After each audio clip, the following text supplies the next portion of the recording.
झारखंड राज्य में भोक्ता समुदाय को अनुसूचित जाति की सूची से अनुसूचित जनजाति की सूची में स्थानांतरित करने और कुछ समुदाय जैसे देवश्वरी, गंजू, दौलतबंदी, पटबंदी, राउत, मझिया, खैरी, तमड़िया को भी शामिल करने के लिए यह बिल लाए हैं। बहुजन समाज पार्टी की तरफ से हम इस बिल का पुरजोर समर्थन करते हैं।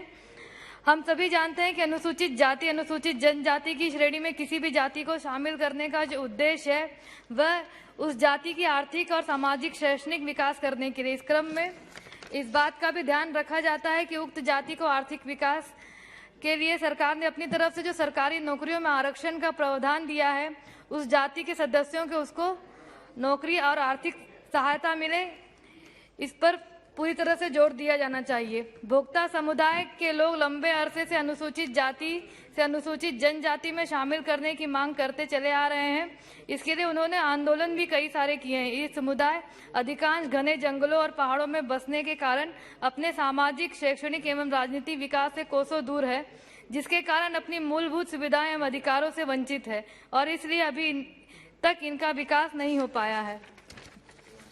अनुसूचित जनजाति की सूची में जातियों की संख्या अधिक है। संख्या अधिक होने के कारण इनकी जनसंख्या में भी काफी तादाद में है।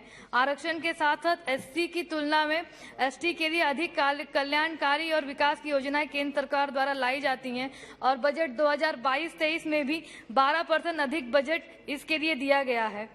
यह लाभ इस समुदाय के शामिल होने पर इनको मिलेगा और इसके माध्यम से इन जातियों के सामाजिक और शैक्षणिक स्थिति में भी सुधार होगा।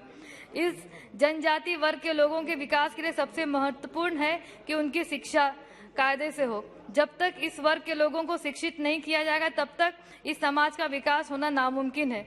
इसी क्रम में मैं यह भी कहना चाहूंगी कि अनुसूचित जाति अनुसूचित जनजाति का विकास तब तक पूरा नहीं हो पाएगा जब तक डॉक्टर बाबा साहब भीमराव अंबेडकर द्वारा दिए गए आरक्षण को पूर्णतः लागू नहीं किया जाएगा। साथ ही यह भी मांग करती हूं कि उत्तर प्रदेश में पहले जो शून्य बैलेंस पे एडमिशन होता था अब उसको बंद कर दिया गया है। अगर जनजाति और अनुसूचित जाति और अनुसूचित जनजाति के लोगों के पास फीस जमा करने के पैसे होंगे तो उनको इस तरह से छात्रवृत्ति की जरूरत ही नहीं पड़ेगी।